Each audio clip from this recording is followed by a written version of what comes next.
nitwa Nsengiyumva Obed. Aha uko mubibona ni muri Atelier de soudure. Aha turakora imyango yo kugara inzu, amakioske, canke tugakora amadirisha. Ndiko ndakora kubera ko nabona mfise intambamyi y'akamoteri gatoya karandindiza mu bikorwa. Iyo ndose ibikorwa wasanga binsaba yuko nza kubanza gufata umwanya w'akaruhuko k'iyo moteri, bigatuma ncererwa cyane mu bikorwa. Maze kubona imigambi page ifitiye ugwaruka, naje ndashobora gupresentamo umugambi wanje, ndetse urabare isi niko guca ndabegera bampa iyo kapitale, ndetse baramfata mu mugongo. Gushika ubu kabisa ubu ndabona ko ibintu bimeze neza tangorana.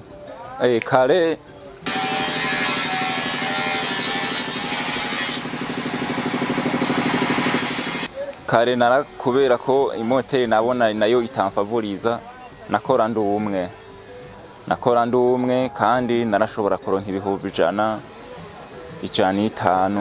nakoze mu tundi tuntu nyene twankenerwa mu buzima ku kwezi. Ariko ubu ndashobora kuronka prix de 500 000, kandi vya bindi nyene nahora ndonka ku kwezi byose nabirosa tangorane n'imwe. Abakozi nabo ubu turi 3 dukorera ngaha. Iyo akazi ndose kenshi nkabona karaza kutuvuna cyane, ndarondera abandi mpemba ku munsi. Payeje ndayishimira gose vy'ukuri, irikira dufasha cyane nk'abajene.